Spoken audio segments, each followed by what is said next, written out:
Hey fam, it's Dina. Welcome back to Pride and Perspectives, where we talk truth, joy, and justice in all the colors of the rainbow.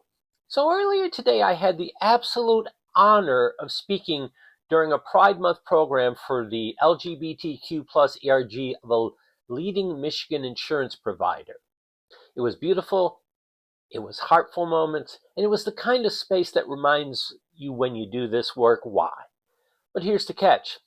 I have access to my script, but I don't have access to their footage. So what I figured, maybe why don't I take a page out of Taylor Swift's playbook?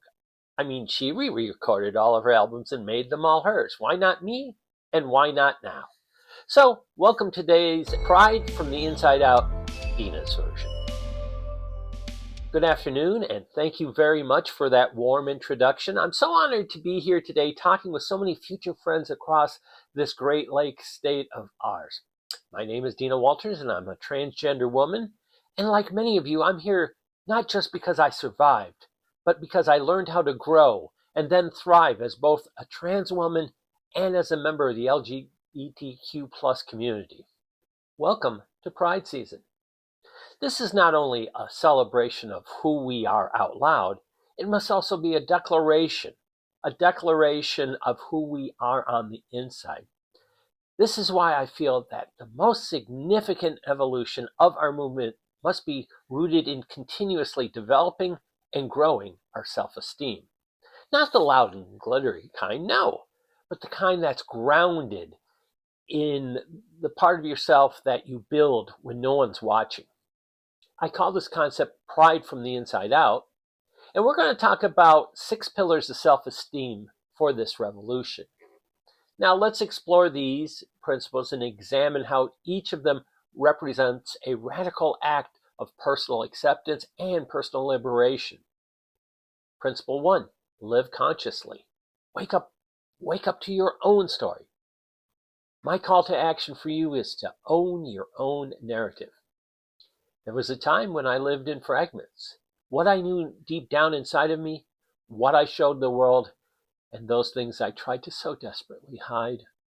I felt my father's anger when, at age 13, he beat me for attempting to wear mascara and being so poor about how I tried to remove it. And yet, I continued to dream of my personal wholeness. Living consciously means being fully present in our lives and our stories. It means not pretending that injustice doesn't hurt or that fears don't exist, but it also means not pretending that we're powerless. For example, Marsha P. Johnson lived consciously every time she stepped onto Christopher Street. She didn't wait for permission to exist. She walked into every moment wide awake. So ask yourself, what parts of me am I still pretending not to know? Number 2, practice self-acceptance. Hug the whole you. My call to action, stop apologizing for your truth. I spent years apologizing for simply existing, for wanting to be seen, for daring to be feminine. I thought self-rejection would make me safer, but guess what? It didn't. Freedom doesn't come from shrinking. It comes from saying, this is me. This is who I am. Not broken, not confused, not too much, just me. And I accept it. A famous example is Elliot Page's public transition was not only a personal milestone, it was a global act of self-acceptance. He said, I see myself. And in doing so, we saw him more clearly as well.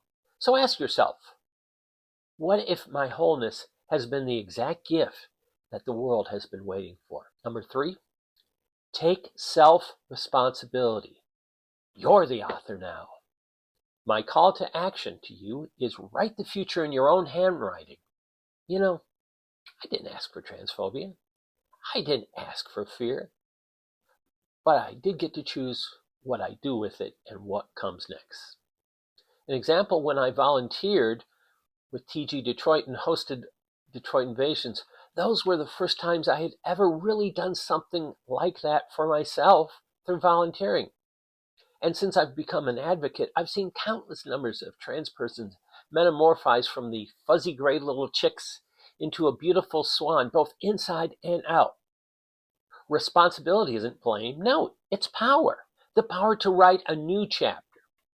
A famous example is Billy Porter. He took the pen of his life and wrote for himself roles that no one else was offering. He didn't wait. He authored his own destiny. So ask yourself, no one's going to come to hand you your whole life.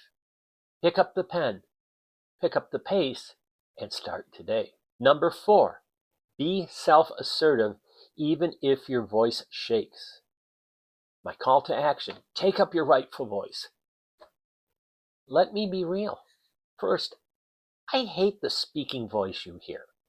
As the host here on Pride and Perspectives, I've had a couple of podcast episodes ruined by technical issues, but other times it was my harsh inner critic trying to play it safe and silence me. It compared me to the crisp and lilting delivery of every female news anchor I've ever watched.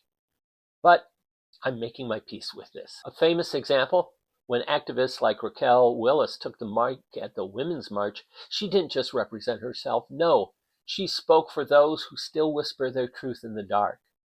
So ask yourself, don't wait until you're ready. The world needs to hear your unfiltered, unedited voice. And now, number 5, live purposely. Make every step mean something. My call to action, align your life and your values. Survival once felt like my dominant goal. It's not. 2014 came, and then something changed. I stopped waiting for somebody to save me and started serving. That's when purpose found me, in showing up, in being visible, in holding space for others who needed to see someone like me, not just surviving, not just passing, but thriving. A passion and commitment has only grown from this. Laverne Cox doesn't just act, she advocates, she educates, and she leads. Every choice, every project, every appearance has a purpose. So ask yourself, what does my expression want to build in our world? And number 6, practice your personal integrity. Let your inside and outside match. My call to action is to be whoever you say you are, even if no one's clapping. Integrity, to me, means that my words match my actions. It's how I show up as a podcaster, as a writer, as a publicist, and most importantly, as a friend. It means that I tell the truth about what's hard and also about what's beautiful. Integrity means doing the work even when the parade's over. It means holding the line when others might bend. Integrity gives you the power to say both yes and no, and mean it every time. A famous example, RuPaul once said, when you become the image of your imagination, it's the most powerful thing you could ever do. That's not outside glamour. It's owning your integrity. And pride, it's so much more than a slogan used during the summer months. It has to be a way of life. Are you living the life you prescribe to when the floats and the parades have all gone home? And so, all my new friends, this pride, don't just show your colors. Demonstrate your pride from the inside out. Because when we build our self-esteem, we make a revolution that starts within and echoes far beyond rainbow flags and parades. Let's not just be proud, let's also be whole and complete. So yes, this episode was Dina's version, but I hope parts of it become yours too, because pride isn't just about waving a flag. It's about living your truth, loving yourself boldly, healing what others have tried to break. This revolution starts inside you, and this month, may it radiate outward. Thanks for listening, and thank you again to that incredible ERG team and the invitation and inspiration today.